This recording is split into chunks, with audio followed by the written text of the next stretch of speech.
Hello, this is Deborah Cohen. I thank you for joining me on my weekly podcast, A Story and a Song, every Sunday morning at 11:30 a.m. Eastern Time. Today we're going to talk about a new singing circle that I'm going to facilitate at my local synagogue starting on EREV Shavuot, June 11th, 2024. And the first thing when I invite people to come, usually what I hear is when I say, would you like to join my singing circle or our singing circle?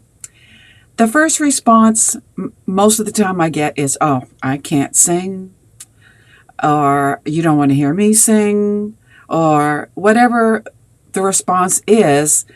And it's absolutely not true. Maybe your physical talent is lacking, but I'm talking about singing from your soul.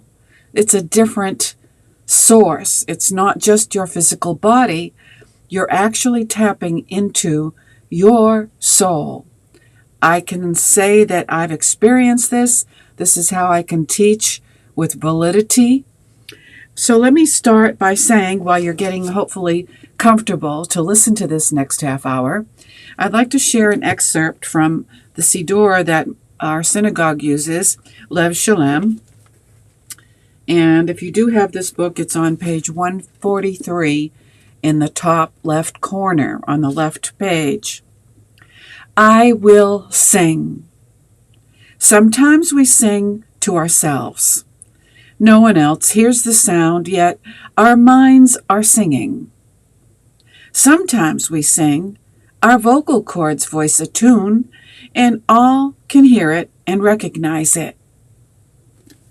Now that's your physical voice, that those that say they can't sing, they're talking about that voice. And sometimes we sing, and every cell of our bodies contain the song. Such songs transform both the singer and the listener. That is the way that the people Israel sang as they were saved in crossing the sea. And that is Netivot Shalom commentary. So what I'm trying to help us find and understand and learn about in the singing circle is to express your soul's voice. That's why I call this circle Soul Sing. Let your soul sing. If this interests you at all, and I hope it does because it is transforming, then find a comfortable place to listen in the next 30-ish minutes, and I will be right back after this brief message. Hello, this is Deborah Cohen Music, and I'm so glad that you took the time to listen to my podcast, A Story and a Song.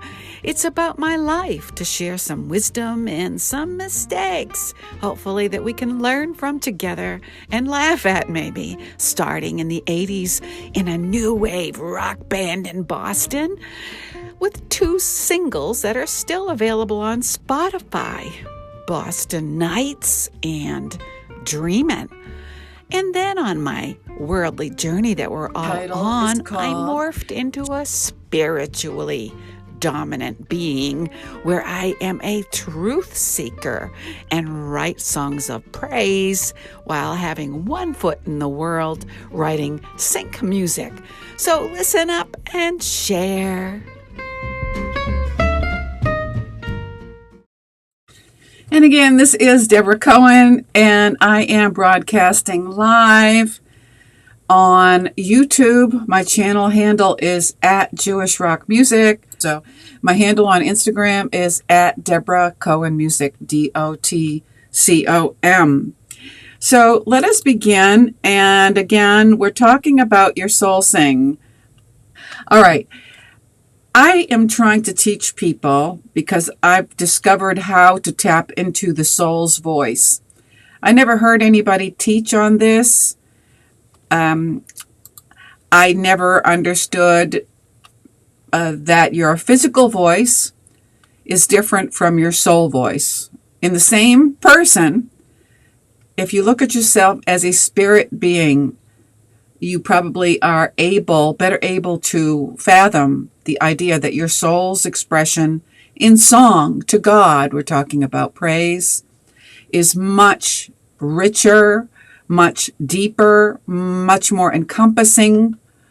And like I read before we went out for the first break, transforming not only for the person singing, but also for those listening. So anybody that goes to the synagogue that I attend knows I am singing not just loudly. Thank you for joining me, Accidental Mart 1. Today's topic is finding your soul's voice. I'm not just singing loud for the sake of being heard. That would be a mistake. That means you really don't know me. But, God says in the Bible, this would interest Christians and Jews, seek God with all of your heart, mind, soul, and spirit. So when that seeking not only means reading, seeking, but singing, when you're trying to get closer to God, and the Hebrew word we'll learn today is devekut. Devekut. Devekut is a cleaving sound, which in other words is closeness to God. This is for people who want to get closer to the Creator. I hope that's all of you listening today. Devekut. So I'm going to share some introductory information on explaining more about devekut and the singing circle and the purpose of it, because like I said at the beginning of this broadcast, when I invite people to my singing circle, usually most people say right off the bat, I can't sing. Oh, you don't want to hear me sing. Oh, I don't. Maybe physically you cannot. So what do you think school is for? Do you think everybody's born with their skills perfected? No. Your voice is no different. It's like a diamond in the rough. It's carbon. So you have to work on your voice to find the soul voice. So that means you have to get rid of all of those stinking thinking thoughts that are in there that say, oh, maybe you can't sing. Honestly, cannot. Maybe you croak like a frog, but you know what? Even the frogs sing to God. Let everything that has breath praise God. So it's possible. It might take a lot of work. It might take more work for you than somebody else. So the first thing when you get in the singing circle is to be open to transformation. It's a class. You have to practice singing. You have to get over yourself. You have to have the confidence to at least be able to sing in front of people. Now, a lot of people don't. I did not, because my mother was so verbally abusive. I shut down. I used to sing to Beatles songs in my room. I'd have a singing session in my bedroom, and my mother just destroyed me with her words. So I had to go to a psychologist to learn how to sing again in front of people without fear. I was full of fear from criticism from people that are unhealthy. So maybe somebody told you that you cannot sing. Well, maybe you need to remove yourself from those kind of people that make you feel less than. You want to be around people that make you feel more than. So I want you to come to my singing circle, even if you do croak like a frog. And nobody's going to laugh at you. Nobody's going to criticize you, because I'm making it clear, like I will in the singing circle. If you say anything derogatory or laugh at anybody that's trying to find their voice, I'll dismiss you from the circle. Okay, so let's find out about why it's so important to sing. Elie Wiesel remarked, in every one of my novels, there is always somebody who feels the sacred urge to sing. What are we doing with words if not trying to turn them into song? End quote. Elie Wiesel, he wrote about the Holocaust. Rabbi Abraham Heschel wrote in his essay, The Vocation of a Cantor, quote, the call to prayer often falls against an iron wall. The congregation is not always open and ready to worship. The cantor has to pierce the armor of indifference to fight for a response. Often the cantor must first be one who awakens those who slumber. So as a side note, if you're up there just droning on at the bima, which I've heard, you're not going to awaken anybody. You're probably going to put them to sleep, which is why if you look around in the congregation, their eyes are closed. They might say, oh, they're meditating, but no, they're not. When their head starts rolling over, you know they're not meditating. They're falling asleep. So the cantor's job up there is to stir people up, but you have to be stirred up yourself first. Otherwise, you probably need to spend more time with God. It's one thing to do a lot of stuff for God, which is commendable, but if you shortchange your own time with God, it's going to show up as a cantor. Often the cantor must first be the one who awakens those who slumber. Responsiveness may waste away for lack of new inspiration, just as fire burns itself out for lack of fuel. And this is Rabbi Abraham Heschel talking, and I totally agree with him. Music is not an end in itself, but a means of religious experience. I'm talking about experience. I learned how to experience music with Jimi Hendrix, but that's more like that's not soul singing. That's a different kind of high, but I understand it has the same feelings. It is rather a reaching out toward a realm that lies beyond the reach of verbal proposition. Music endows us with moments in which the sense of the ineffable becomes alive. You could actually feel the Shekhinah, the presence of God. Who doesn't want to feel God's presence? Music endows us with moments, as I just said, in which the sense of the ineffable becomes alive. Song is a sphere that will admit even the poor in faith. The cantorial voice is a door.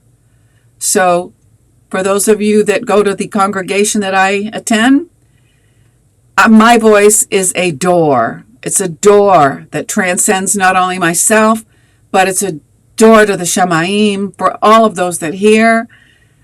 I hope and I want everybody to experience that Shekhinah, presence of Hashem. Music is the soul of language. All we have are words in the liturgy and reverence in our hearts. But even those two are often apart from each other. It is the task of music to bring them together. If you come out of a 3-hour Shabbat service and you are feeling the same as when you came in, then something's lacking. And if you're not singing, that's probably it. But if you're not inspired to sing, that's the other it. Words die of routine. The cantor's task is to bring them to life. Anybody that knows my Rabbi Danny knows she is extremely skilled in bringing the congregation to life with her voice. A cantor is a person who knows the secret of the resurrection of the words. There is the liturgy, but there is also an inner approach and response to it, a way of giving life to the words, a style in which the words become a personal and unique utterance. So if you see people up at the, or you want to call it the altar, the bima, whatever you want to call it, and they're singing for themselves, if you have any kind of discernment, you can tell. It's like watching the contest on TV for the best singer. That's not going to be transforming. That might be like, oh, wasn't that a great song? Or, oh, isn't he or she a great singer? You've missed it, people. That cantor or that singer has missed the reason why they're up there. Or maybe they're up there for the wrong reason, for just themselves. Unfortunately, that's abundant. Okay. The word is dark. This is the task of those who pray. Kindle a light in the word. One who succeeds in kindling a light within the word will discover that the word has kindled a light within his or her soul. Rabbi Kalonymus Shapira in 1889 through 1943 advised, quote, "Sing to uncover and propel your soul upward. Melody is one of the keys of the soul. Feel your soul emerge in song. Feel your soul emerge in song.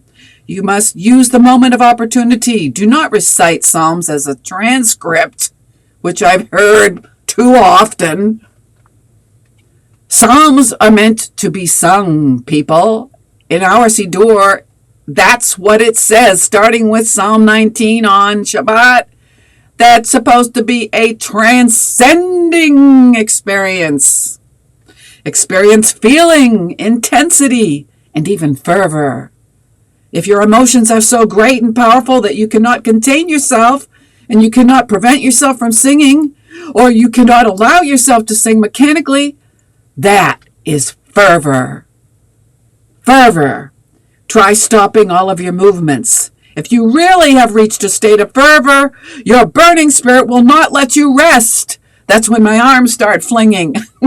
And I have to try to control myself because I don't want people to focus on me at the bima because I'm flailing like Joe Cocker, although I do that behind closed doors because I know there's nobody watching except Hashem. You know, come on, people, wake up, break the klipa, get rid of that crusty outer shell that lays upon all of us after a hard week's work or whatever you're doing during the week. If you really have reached a state of fervor, your burning spirit will not let you rest. If after you stop your movements, you fall so low that you could enter into a trivial conversation, and that doesn't bother you in the least, which happens, that means you have not experienced feeling.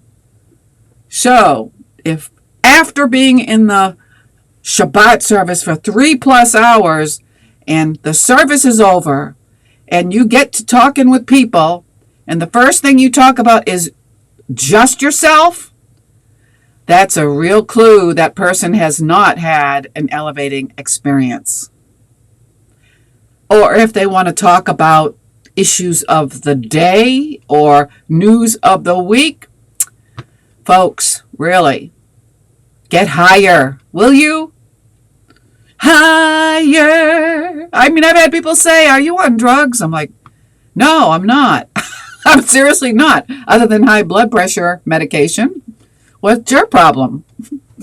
Are you on downers? Okay. If your song is accompanied by feelings, nothing more than feelings. Okay. So when you stop, you will experience a sort of pain in your heart that results from your yearning for Hashem. And believe me, I feel that. After the Torah service is over, after Shabbat service is over, I just want to keep singing. I don't want to break for lunch. I don't care what's on the table. But, you know, that's what everybody else does. So you kind of like go there and try to get excited about the oneg. Yeah, I know. I get excited. I could lose a few pounds. Obviously, I enjoy it more than I should. I know. Okay, so let's continue on. But let me do a short break, I think, if I can find my ads. And I'll be right back. Butterflies make me smile. God sends butterflies to me to let me know He's watching. He loves us. He gave us His beautiful nature. So smile.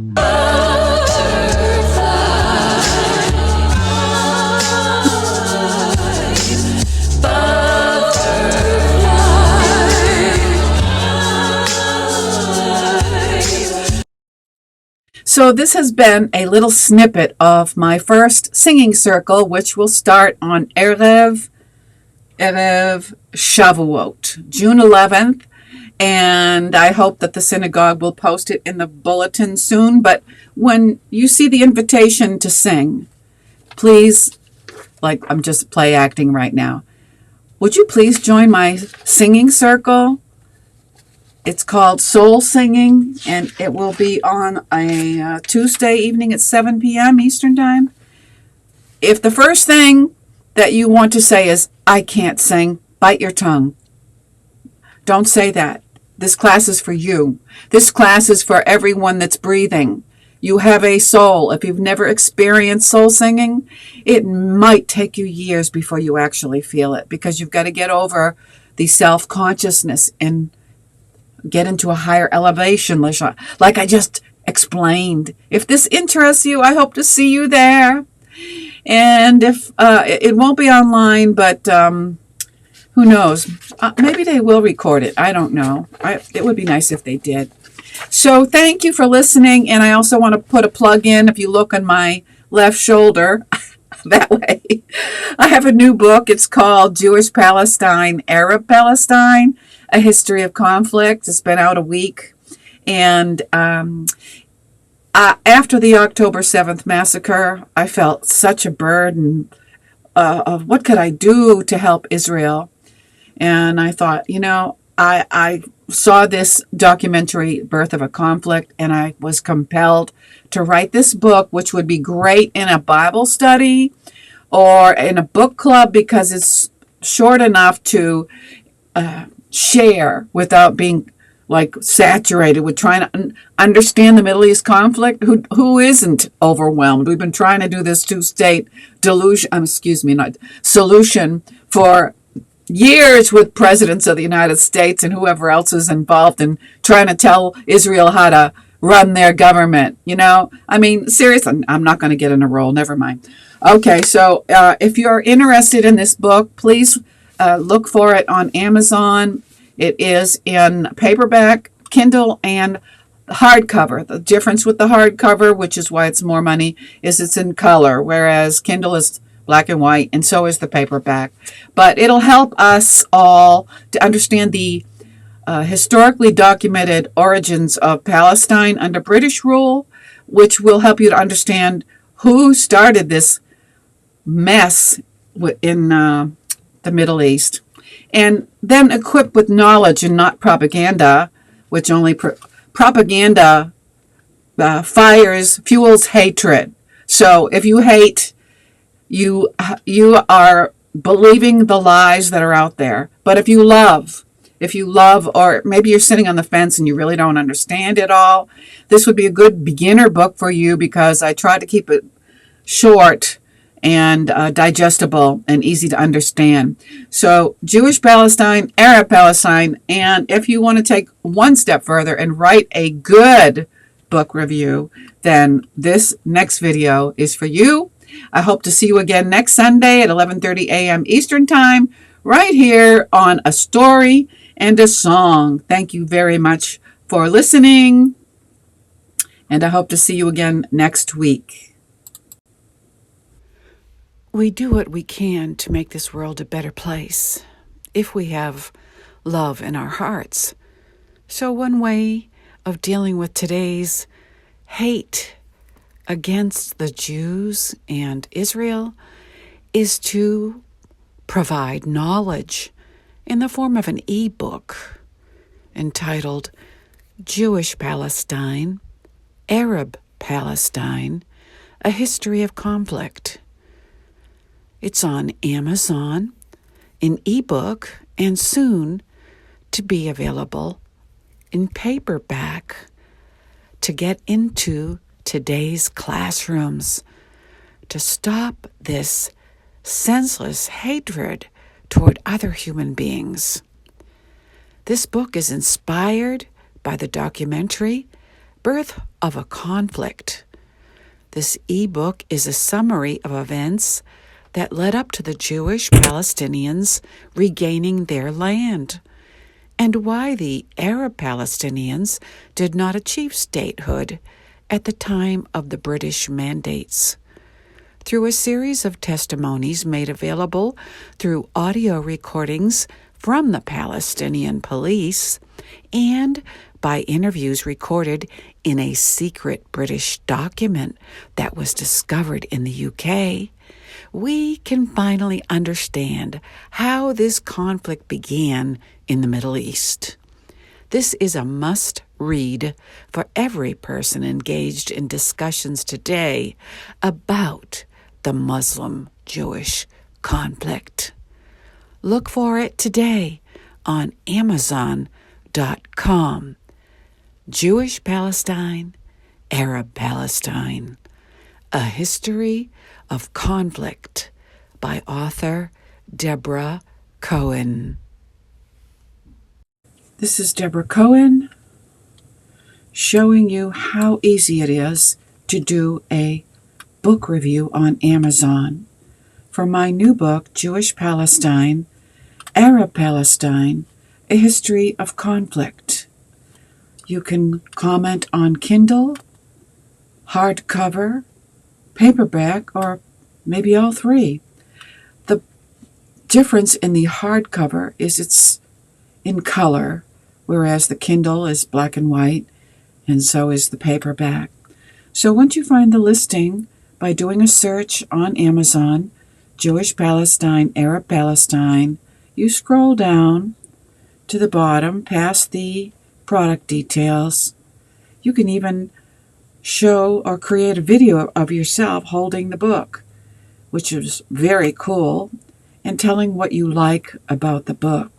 Here are the reviews so far, a week after the book has been released. Simply give me, hopefully, 5 stars. And as my friend, family, and people that support Israel, this is a way to give 5 minutes of your time to do something for Israel, because it increases exposure to this book, which talks about the origins of Israel and Palestine and how Israel is Israel today and the state of Palestine is not, based on documentary historical facts. Let's fight the propaganda war together. Take 5 minutes and help the author and help Israel now.